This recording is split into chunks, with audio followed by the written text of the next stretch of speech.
Good morning students. बेटा आज हम पाचन तंत्र का नेक्स्ट टॉपिक डिस्कस करेंगे और इसमें इससे पहले हमने किया था कि पाचन तंत्र में जितने भी अंगों को सम्मिलित किया जाता है, जितनी भी संरचनाओं को सम्मिलित किया जाता है आधार में हमने डिस्कस की थी। आज हम डिस्कस करेंगे सहायक पाचक ग्रंथियां। क्या बेटा? सहायक पाचक ग्रंथियां। तो सहायक पाचक ग्रंथियों में हम 3 ग्रंथियों को इंक्लूड करते हैं। कौन कौन सी? एक तो लार ग्रंथि, जिसे क्या बोलते हैं? Salivary glands. दूसरी क्या है? यकृत, से क्या बोलते हैं बेटा? लीवर। और तीसरी क्या है? अग्नाशय। क्या? अग्नाशय, जिसे इंग्लिश में क्या बोलते हैं? पेनक्रियास। क्या बोलते हैं बेटा? पेनक्रियास। तो कौन कौन सी हो गई?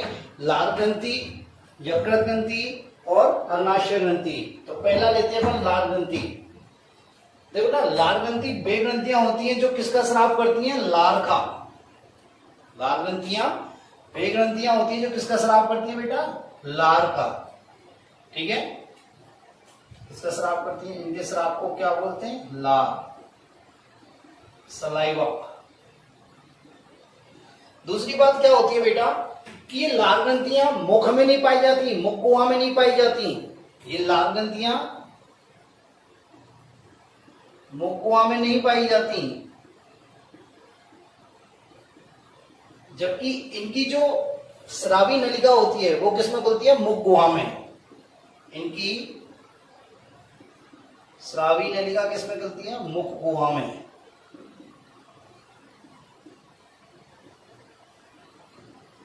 ठीक है बेटा, मुख गुहा में खुलती है इनकी स्रावी नलिका। ठीक है, तो हम 3 प्रकार की लार ग्रंथियां पढ़ेंगे। एक तो होती है पैराटॉइड ग्लैंड, एक होती है सब मैक्सिलरी ग्लैंड और एक होती है सबलिंगुअल ग्लैंड। ठीक है, तो देखते हैं अपन एक एक करके।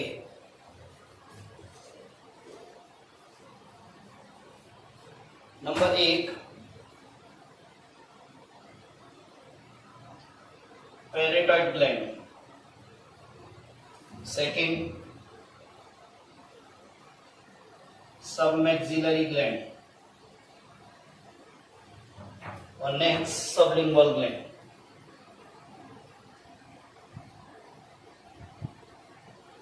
ठीक है, इसको बोलते हैं हिंदी में अधोजिह्वा।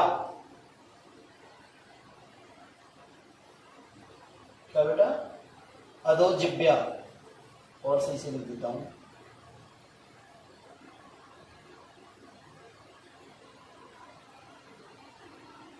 अधोजिह्वा। इसको बोलते हैं अधोहनु, अधोहनु ग्रंथि। और पैराटॉइड को पैराटॉइड बोलते हैं।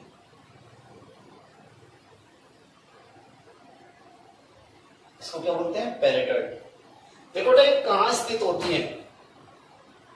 देखो ये पैराटॉइड ग्लैंड कहां पाई जाती है? कान के नीचे गाल पर। कहां पाई जाती है? कान के नीचे गाल पर पाई जाती है। ये कहां पाई जाती है? जो हमारा ऊपरी जबड़ा और निचली जबड़ा होता है उसके संधि स्थल पर पाई जाती है। तो ये किसमें पाई जाती है? जबड़ों के संधि स्थल पर। ठीक है, और अधोजिह्वा नाम से इंडिकेट हो रहा है किसके नीचे पाई जाती है? जिह्वा के नीचे पाई जाती है।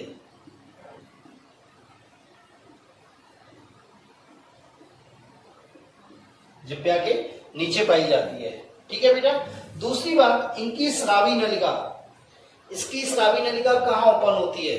देखो इसकी स्रावी नलिका कहां होती है? प्रगाढ़ में, वेस्टिब्यूल में। मैंने बोला था गाल और मसूड़ों के बीच में जो स्थान होता है उसे बोलते हैं प्रगाढ़, वेस्टिब्यूल। तो किसमें ओपन होती है? प्रगाढ़ में।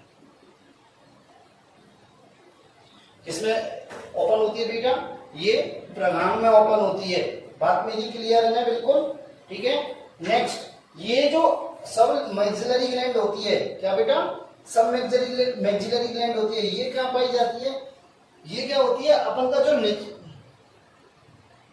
ये जो ग्रंथि होती है ये इंसीजर के पीछे पाई जाती है। इसकी जो नलिका खुलती है वो कहां खुलती है? इंसीजर के पीछे, कर्तनक के पीछे।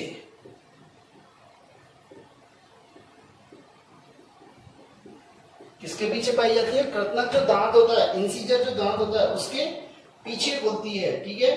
और इसकी कहां पाई जाती है? जिह्वा के अधर भाग में।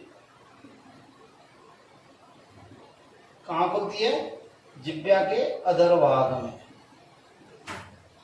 बात दोबारा सुनो, इस पैराटाइड ग्लैंड की जो स्रावी नलिका है,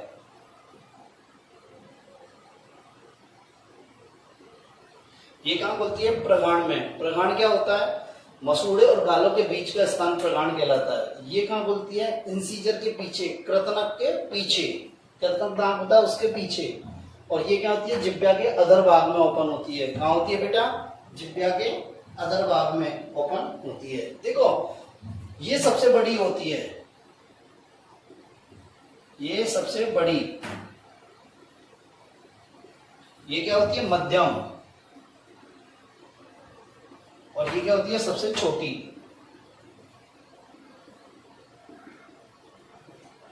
क्या होती है बेटा? सबसे छोटी। ये लार का 25% भाग स्रावित करती है। पैराटाइड लार का कितना प्रतिशत भाग स्रावित करती है? 25% लार। ये 70%। और ये बेटा सिर्फ 5% भाग स्रावित करती है, ठीक है। तो ये लार का कितना प्रतिशत भाग स्रावित करती है? पैराटाइड 25%, सबमैक्सिलरी 70% और सबलिंगुअल सिर्फ 5%, ठीक है। इस पैराटाइड ग्लैंड होती है ना, इसकी नलिका को बोलते हैं स्टेंसन की नलिका। क्या बेटा? स्टेंसन की नलिका। इस जो नलिका होती है स्रावी नलिका, इसको क्या बोलते हैं? स्रावी नलिका का नाम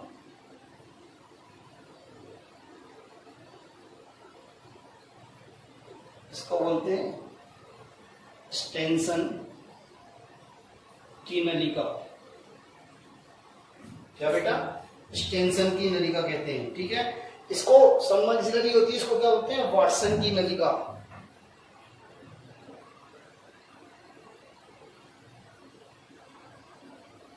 क्या बेटा? वाटसन की नलिका। किसको? सबमैक्सिलरी को। और सबलिंगुअल जो होती है उसको बोलते हैं रेविनस की नलिका।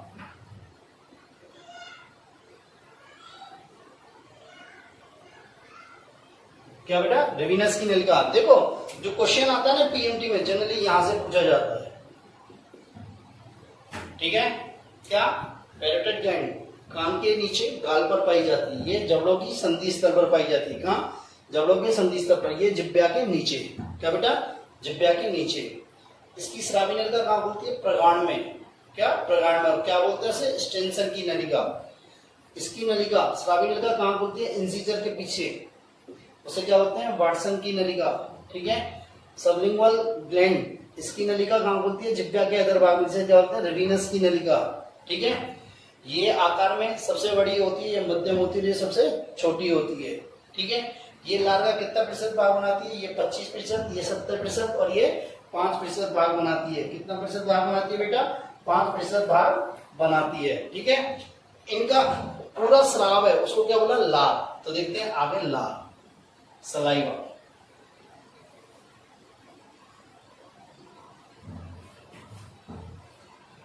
देखो ना, लार जो होती है ना, जनरली प्रतिदिन 1.5 लीटर पर डे होती है। इसका स्राव कितना होता है? 1.5 लीटर। कितना होता है बेटा? 1.5 लीटर।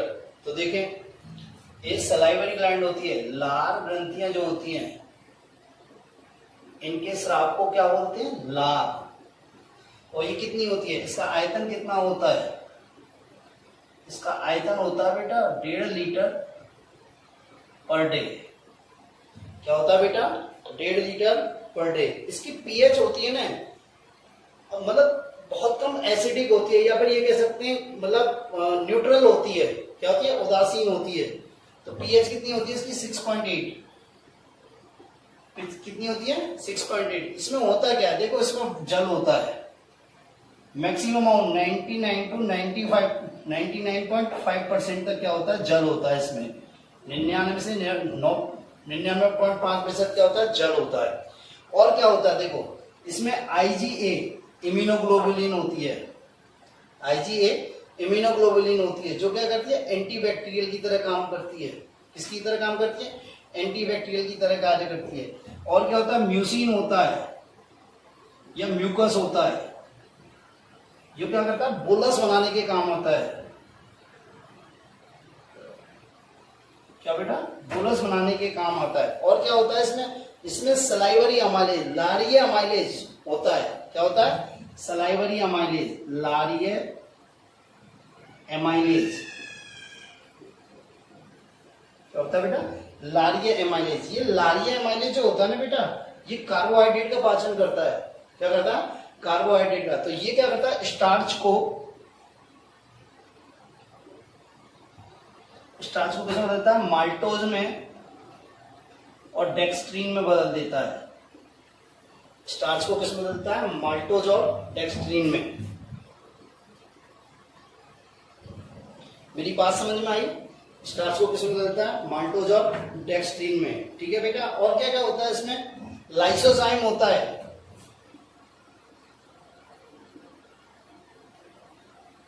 लाइसोजाइम होता है। और क्या होता है, थायोसाइनेट होता है। क्या होता है, थाइनोसाइनेट। ये भी क्या होता है, एंटीबैक्टीरियल होता है। क्या होता है, एंटीबैक्टीरियल होता है। इसमें लवण भी, इसमें आयंस भी पाए जाते हैं बेटा, जैसे Na+ आया पाया जाता है, K+ पाया जाता है, Cl- पाया जाता है। ठीक है। ये Cl- जो होता है ना बेटा, ये क्या करता है, इस सलाइवरी अमाइलेज, इसको टाइलिन भी बोलते हैं। क्या बोलते हैं इसे, टाइलिन। ठीक है। इस सलाइवरी अमाइलेज को क्या करता है, लारीय एमाइलेज को सक्रिय करता है। क्या करता है बेटा, लारीय एमाइलेज को क्या करता है बेटा, ये सक्रिय करता है। ठीक है। और कुछ अल्प मात्रा में क्या पाया जाता है, यूरिया एवं यूरिक एसिड पाया जाता है। यूरिया पाया जाता है एंड यूरिक एसिड पाया जाता है। तो मेरी बात क्लियर है। इसको अपन एंटीबैक्टीरियल, एंटी माइक्रोबियल कुछ भी बोल सकते हैं। एंटी माइक्रोबियल बोल दो, एंटी बैक्टीरियल तो कोई फर्क नहीं पड़ता। क्या, एंटी माइक्रोबियल बोलो या एंटी बैक्टीरियल बोलो, वही माइक्रोब्स को खत्म करते हैं। माइक्रोब्स को क्या करते हैं, खत्म करते हैं। बात मेरी क्लियर है। ठीक है। तो देखो, लाल ग्रंथियां किस को क्या बोलते हैं, लाल ग्रंथि की 3 प्रकार की, पैराटॉइड, मैक्सिलरी और सबलिंगुअल। ठीक है। इसका आयतन कितना होता है, 1.5 लीटर पर डे होता है। पीएच कितनी है, 6.8, मतलब करीब उदासीन है, लगभग उदासीन है। जल कितना होता है, 99 से 99.5% जल होता है। और क्या क्या होता है इसमें, आईजीए इम्यूनोग्लोबुलिन होती है। आईजीए क्या होती है, इम्यूनोग्लोबुलिन, जो क्या होती है, एंटी माइक्रोबियल होती है। क्या होती है, एंटी माइक्रोबियल। नेक्स्ट होता है म्यूसिन या म्यूकस।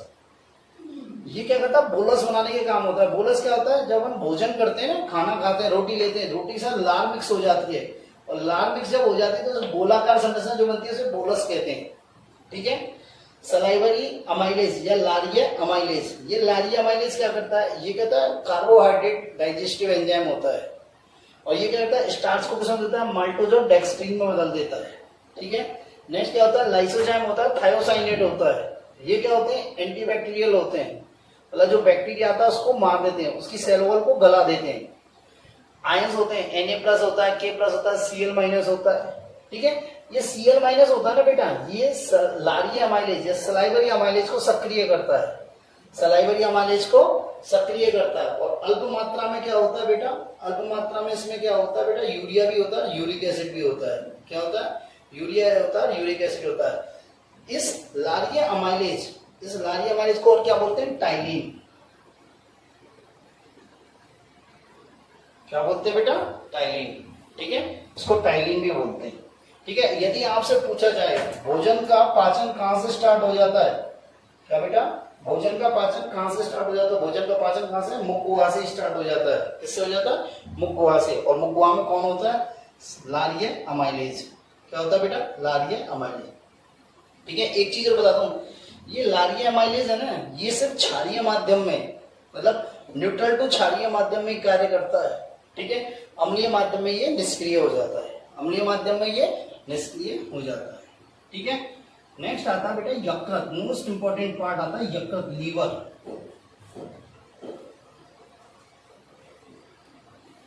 क्या था बेटा, यकृत, लीवर। ठीक है। देखो यकृत कहाँ पाया जाता है? देखते हैं यकृत, लीवर।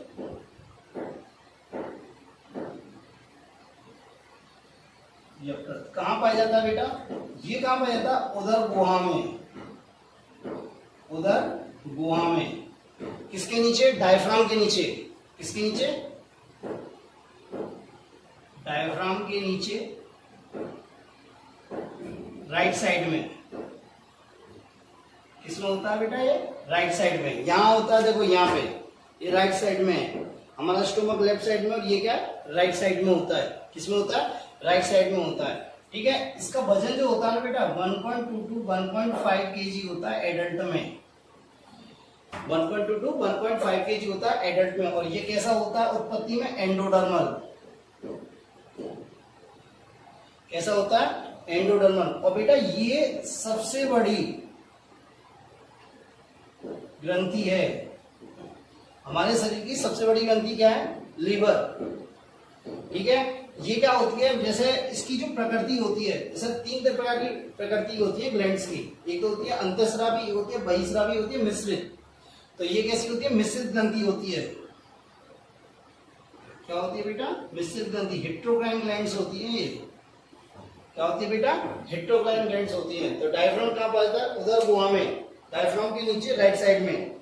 डायफ्राम के नीचे राइट साइड में। ओरिजिन कैसी होती है इसकी? एंडोडर्मल।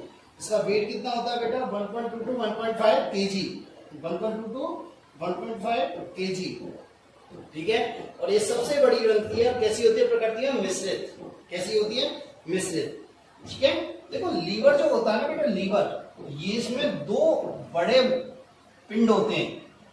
इसमें क्या होते हैं? 2 बड़े पिंड होते हैं, 2 बड़े लोब्स होते हैं। ठीक है। होने को तो लीवर 4 पिंडों का बना होता है, पर सबसे बड़े होते हैं 2 होते हैं। तो लीवर में जो लोब होते हैं उनको होते हैं लोब्स। 2 लोब्स होते हैं। एक होता है राइट लोब और एक होता है लेफ्ट लोब। क्या होता है? राइट लोब और लेफ्ट लोब। ये राइट लोब जो होता है ना, ये बड़ा होता है, और लेफ्ट लोब क्या होता है? छोटा होता है।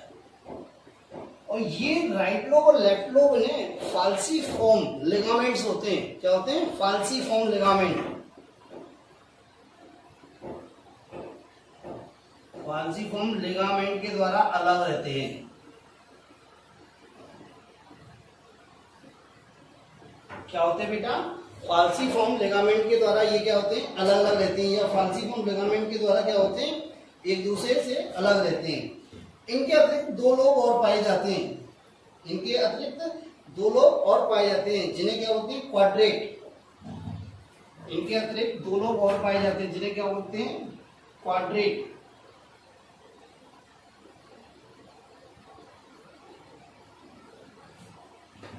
दो अतिरिक्त लोब और पाए जाते हैं।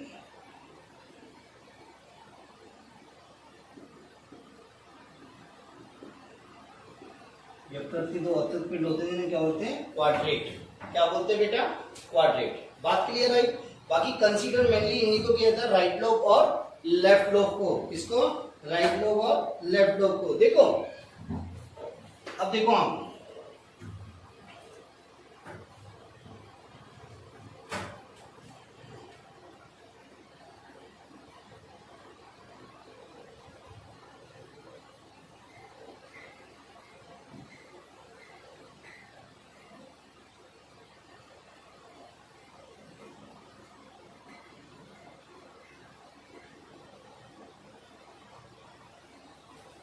देखो बेटा, ये लीवर का राइट लोब है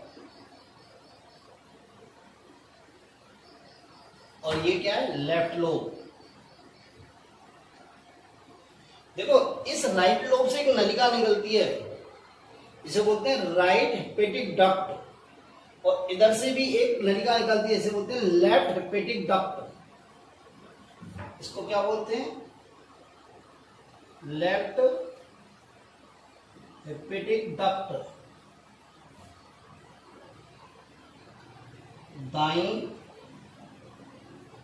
यकृत नलिका। और इधर से जो निकलती है उसे बोलते हैं राइट हेपेटिक डक्ट। सॉरी ये बाईं होगी, दाईं नहीं बेटा, बाईं। ठीक है। और ये होगी दाईं यकृत नलिका। क्या बेटा? दाईं यकृत नलिका। आगे जाके क्या होती है, ये दोनों कंबाइन हो जाती हैं और इसे बोलते हैं कॉमन हेपेटिक डक्ट। क्या बोलते हैं इसे? Common hepatic duct. बात समझ में आई? मेरी बात क्लियर है? Common hepatic duct. अब क्या होता है, इस राइट साइड के नीचे एक पाउच लाइक स्ट्रक्चर होती है, एक थैले, छोटे थैलेनुमा स्ट्रक्चर होती है, जिसे बोलते हैं गॉल ब्लैडर, पित्ताशय। क्या बोलते हैं? गॉल ब्लैडर, पित्ताशय। ये हो गया गॉल ब्लैडर। और इस गॉल ब्लैडर की नलिका क्या होती है, इस कॉमन बाइल डक्ट में खुलती है। ये हो गया आपका पित्ताशय, हिंदी में बोलते हैं इसे गॉल ब्लैडर। ठीक है। और इस गॉल ब्लैडर की जो नलिका होती है इसे बोलते हैं डक्ट ऑफ सिस्टीन।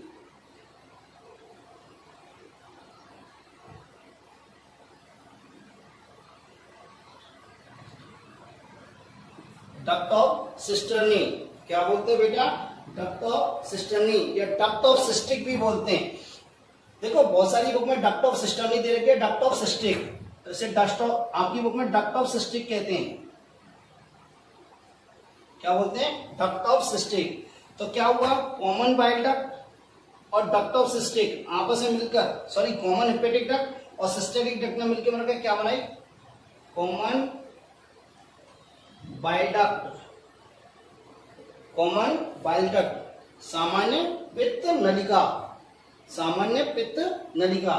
अब क्या होता है, लेफ्ट साइड में बेटा यहाँ पे एक बड़ी सी संरचना पाई जाती है, इसे बोलते हैं पेनक्रियास। क्या बोलते हैं? पेनक्रियास, अग्नाशय। क्या बोलते हैं? अग्नाशय। ये अग्नाशय की नलिका, इसको बोलते हैं अग्नाशय नलिका, पेनक्रियाटिक डक्ट।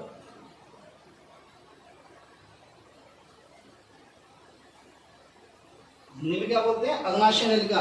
ये भी क्या इसमें खुलती है? कॉमन बाइल डक्ट में। इसमें खुलती है कॉमन बाइल डक्ट में। और अब इस डक्ट को क्या बोलते हैं? हेपेटो पेनक्रियाटिक डक्ट, यकृत अग्नाशय नलिका। हेपेटो पेनक्रियाटिक डक्ट, यकृत अग्नाशय नलिका। और इस यकृत अग्नाशय नलिका का निचला वाला भाग क्या होता है? फूला हुआ होता है। क्या होता है? फूला हुआ होता है, जिसे क्या बोलते हैं? Ampulla of waiter.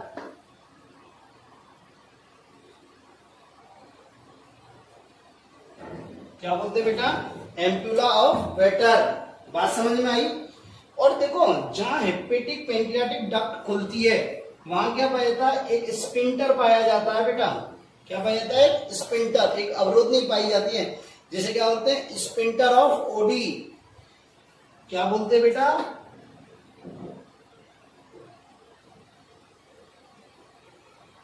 Sphincter of OD.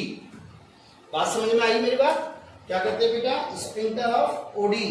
ठीक है। देखो बेटा यहाँ पे भी एक, ये कॉमन बाइल डक्ट होती है ना, यहाँ पे भी एक स्पिंटर पाया जाता है, जिसे बोलते हैं स्पिंटर ऑफ बॉयडन। क्या बोलते हैं? Sphincter of बॉयडन। क्या बोलते हैं बेटा? Sphincter of बॉयडन। ठीक है। अब ये एम्पुला ऑफ वेटर ने ये किसमें खुलता है? डेड्यूनम में। कहां खुलता है बेटा? ये डेड्यूनम में, ग्रहणी के मध्य भाग में खुलता है। ये किसमें खुलता है? ग्रहणी के मध्य भाग में। किसमें खुलता है? ग्रहणी के मध्य भाग में। जब मैंने आपको ग्रहणी पढ़ाई थी तब मैंने ये बात बताई थी आपको। ठीक है। तो दोबारा देखो, लीवर के राइट लोब से क्या निकलती है? राइट हेपेटिक डक्ट, दाईं यकृत नलिका। और लेफ्ट लोब से क्या निकलती है? लेफ्ट हेपेटिक डक्ट, बाईं यकृत नलिका। ठीक है। ये दोनों मिलकर क्या बनाया इन्होंने? Common hepatic duct. क्या बनाया बेटा इन्होंने? Common hepatic duct. और ये कॉमन हेपेटिक डक्ट में कौन खुलती है? इस पित्ताशय की नलिका खुलती है, जो कहां पाया जाता है? राइट लोब के नीचे। और इस पित्ताशय की नलिका को क्या बोलते हैं? Duct of cystic. क्या बोलते हैं? Duct of cystic. और कुछ बुक में क्या जाएगा? Duct of cisternae. ठीक है, पर आप डक्ट ऑफ सिस्टिक याद रखो। ये डक्ट ऑफ सिस्टिक और कॉमन हेपेटिक डक्ट आपस में मिलकर क्या बनाती है, कॉमन बाइल डक्ट। क्या बनाती है, कॉमन बाइल डक्ट। अब यहाँ पे क्या होता है, इस कॉमन बाइल डक्ट में क्या होता है, स्पिंटर पाया जाता है जिसे बोलते हैं स्पिंटर ऑफ बॉयडन। क्या बोलते हैं बेटा, स्पिंटर ऑफ बॉयडन। बात क्लियर है, ठीक है। नेक्स्ट क्या होता है, इस कॉमन बाइल डक्ट के साथ कौन खुलती है, अग्नाशय ग्रंथि की नलिका जिसे बोलते हैं पेनक्रियाटिक डक्ट, ठीक है। अब जो पेनक्रियाटिक डक्ट इसमें खुल जाती है कॉमन बाइल डक्ट में, तो अब इस डक्ट को बोलते हैं हेपेटो पेनक्रियाटिक डक्ट।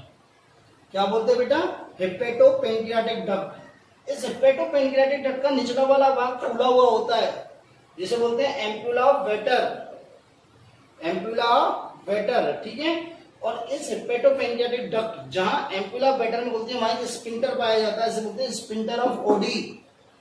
क्या बोलते हैं, स्पिंटर ऑफ ओडी। और ये एम्पुला ऑफ वेटर नीचे जाके कहां खुलता है, ग्रहणी के मध्य भाग में। कहां खुलता है, ग्रहणी के मध्य भाग में। किसमें खुलता है बेटा, ग्रहणी के मध्य भाग में, ठीक है। मेरी बात क्लियर है। नेक्स्ट आता है आपका लीवर की संरचना। देखो बेटा, लीवर जो होता है ना वो बहुत सारे बहुभुजीय पिंडों का बना होता है। लीवर जो बना होता है, यकृत जो बना होता है, लीवर जो बना होता है बहुत सारे बहुभुजीय पिंडों का बना होता है। इन्हें बोलते हैं पॉलीगोनल लोब्स। क्या बोलते हैं बेटा, पॉलीगोनल लोब्स। और ये लोब्स जो होते हैं ना बेटा, ये क्रियात्मक एवं संरचनात्मक इकाई होते हैं। बहुभुजीय पिंड, पॉलीगोनल लोब्स। और ये क्या होते हैं, यकृत की क्रियात्मक एवं संरचनात्मक इकाई होते हैं ये।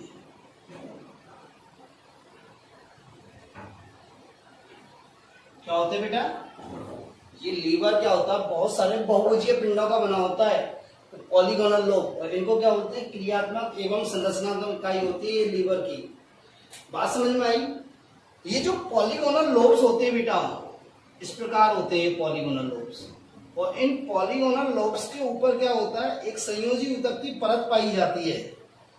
क्या पाई जाती है बेटा, संयोजी ऊतक की परत पाई जाती है जिसे क्या बोलते हैं, ग्लीसन कैप्सूल। क्या बोलते हैं बेटा, ग्लीसन कैप्सूल।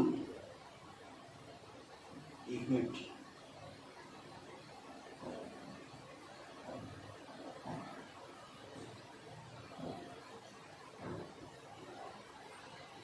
ये तो है पॉलीगोनल लोब। और इनके ऊपर जो संयोजी ऊतक की परत पाई जाती है,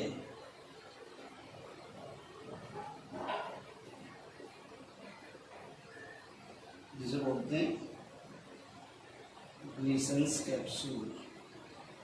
क्या बोलते हैं बेटा, ग्लीसन्स कैप्सूल।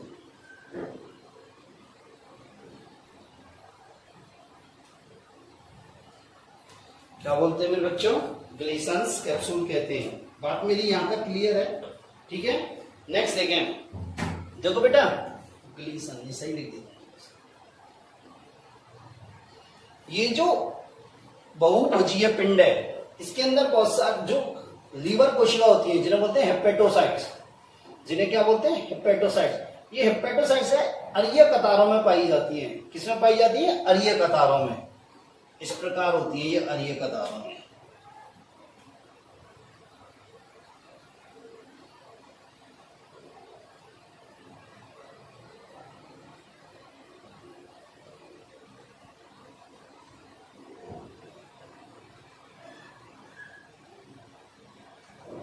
इस प्रकार क्या होती है, ये अरीय कतारों में होती है बेटा। और ये क्या होती है, 1 से 2 कोस की चौड़ी होती है। क्या होती है बेटा, 1 से 2 कोस की चौड़ी होती है और 1 से 2 कोस की मोटी होती है। क्या होती है, 1 से 2 कोस की क्या होती है, चौड़ी होती है। 1 से 2 कोस की क्या होती है, मोटी होती है। और इन्हें क्या बोलते हैं, हेपेटिक कोर्ड। क्या बोलते हैं बेटा, हेपेटिक कोर्ड, ठीक है बेटा। तो इनमें क्या होते हैं, ग्लिसन कैप्सूल में क्या होता है, हेपेटोसाइट्स। हेपेटोसाइट्स में यकृत कोशिकाओं की अरीय कतारें पाई जाती हैं।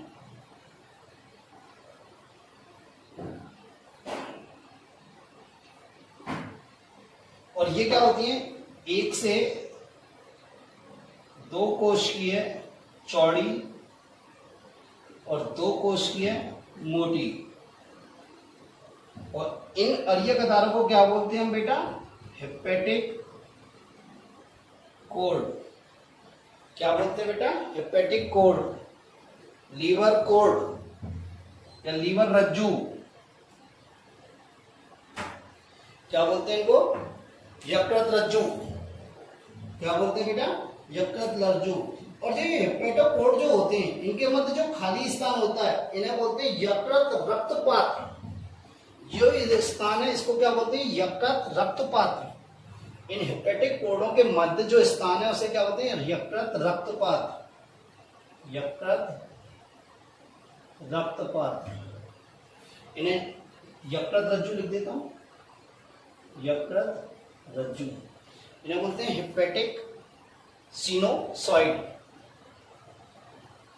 हेपेटिक सिनोसॉइड। बात समझ में आई? दोबारा सुन लो। लीवर में क्या होते हैं? बहुभुजीय पिंड होते हैं, पॉलीगोनल लोब होते हैं बहुत सारे। ये क्या होते हैं? लीवर की क्रियात्मक एवं संरचनात्मक इकाई होती है। लीवर की क्रियात्मक एवं संरचनात्मक इकाई होती है। और इन जो बहुभुजीय पिंड होते हैं, इनके ऊपर संयोजी ऊतक की परत पाई जाती है, गिल्सन कैप्सूल। क्या बोलते हैं बेटा? Gilson capsule. और गिल्सन कैप्सूल के अंदर क्या होती है? जो लीवर कोशिका होती है, जिनको बोलते हैं हेपेटोसाइट्स, यकृत कोशिका, ये इनको हेपेटोसाइट्स होती है। ये हेपेटोसाइट्स क्या होती है? अरीय कतारों के रूप में पाई जाती हैं। और ये अरीय कतारें 1 से 2 कोशिकीय चौड़ी व 2 कोशिकीय मोटी होती हैं। और इन्हें क्या बोलते हैं? हेपेटिक कोर्ड, यकृत रज्जू। क्या बोलते हैं? यकृत रज्जू। और क्या होता है बेटा? ये यकृत रज्जू के बीच में जो स्थान होता है, इसे बोलते हैं यकृत रक्तपात्र, लीवर सिनोसॉइड। क्या बोलते हैं? लीवर सिनोसॉइड। अब देखो यहाँ पे आप, मैं अलग से फोटो बना रहा हूं।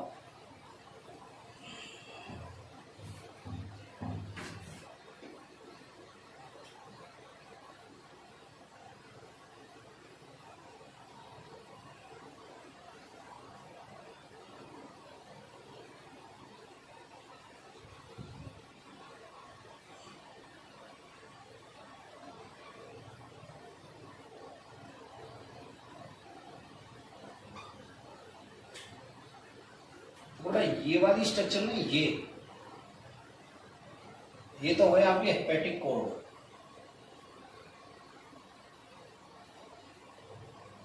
यकृत रज्जू, ये हो गया आपका यकृत रक्तपात्र, हेपेटिक सिनोसॉइड। अब देखो बेटा, ये रक्त सिनोसॉइड होते हैं ना, ये अंदर से क्या होते हैं? एंडोथीलियम के द्वारा कवर रहते हैं। ये जो रेड कलर की दिखाई है मैंने, ये क्या दिखाई है? एंडोथीलियम। ठीक है। और यकृत सिनोसाइट्स में क्या भरा रहता है? रक्त भरा रहता है। क्या रहता है? रक्त भरा रहता है। ठीक है। इस सिनोसाइट पे क्या पाई जाती है? माइक्रोफेजे, मतलब वृद्ध भक्षाणु पाए जाते हैं। क्या पाए जाते हैं बेटा? वृद्ध भक्षाणु। ये और इन वृद्ध भक्षाणुओं को, जो लीवर के अंदर वृद्ध भक्षाणु पाए जाते हैं, उन्हें बोलते हैं कुप्फर सेल्स, कुप्फर कोशिका, कुप्फर सेल्स। ये कुप्फर सेल्स क्या करती हैं बेटा? ये कुप्फर सेल्स क्या होती हैं? भक्षाणु होती हैं। क्या होती है बेटा? भक्षाणु होती हैं। और ये किसका? मृत एवं पुरानी आरबीसी का भक्षण करती हैं। पुरानी आरबीसी का भक्षण करती हैं। और क्या होती है? बैक्टीरिया और वायरस का भी ये भक्षण करती है। ठीक है, मेरी बात समझ में? अब देखो बेटा, ये से देखो आप यकृत रज्जु। देखो बेटा, इस यकृत रज्जु में, ये यकृत रज्जु जो होता है 1 से 2 कोश के चौड़ा होता है, 2 कोश के मोटा होता है। ये जो यकृत रज्जु होता है, इसके बीच में, यहां इसमें बीच में क्या होता है, केनालिकुलाई होता है। केनालिकुलाई क्या होता है बेटा, केनालिकुलाई।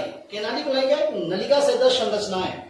और इस केनालिकुलाई में ये हेपेटोसाइट्स होती है, लीवर कोशिका, ये क्या करती है, वाइल का मतलब पित्त का स्राव, पित्त को छोड़ती है इसमें। केनालिकुलाई में क्या करती है, ये हेपेटोसाइट्स क्या, देखो बेटा ये जो केनालिकुलाई है, केनालिकुलाई क्या होती है, इस केनालिकुलाई में क्या होती है, हेपेटोसाइट्स किसका स्राव कर रही है, वाइल का। किसका स्राव कर रही है, वाइल का। तो इसे हम क्या कह सकते हैं, वाइल केनालिकुलाई। क्या कह सकते हैं बेटा, वाइल केनालिकुलाई। मेरी बात क्लियर आ गई, ठीक है। अब देखो इस वाइल केनालिकुलाई, ये वाइल केनालिकुलाई किसमें खुलती है बेटा, हेपेटिक आर्टरी में, यकृत धमनी में, हेपेटिक आर्टरी में, यकृत धमनी में। और ये आपस में मिलकर क्या बेटा, ये आपस में मिलकर क्या बनाती है, हेपेटिक पोर्टल सिस्टम, यकृत निर्वाहिका तंत्र, हेपेटिक पोर्टल सिस्टम, यकृत निर्वाहिका तंत्र।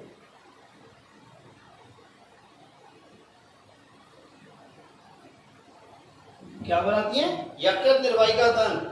अब देखो वाइल केनालिकुलाई, हेपेटिक आर्टरी और हेपेटिक पोर्टल सिस्टम, इनको सम्मिलित रूप से क्या बोलते हैं, निर्वाहिका त्रिक। क्या बोलते हैं बेटा, निर्वाहिका त्रिक। ठीक है, मेरी बात क्लियर है। ये आपका यहां से लीवर का संरचना खत्म होती है। अब आते हैं लीवर के कार्य। क्या आते हैं बेटा, लीवर के कार्य। लीवर के कार्य अपन कल डिस्कस करेंगे, ठीक है बेटा। Thank you.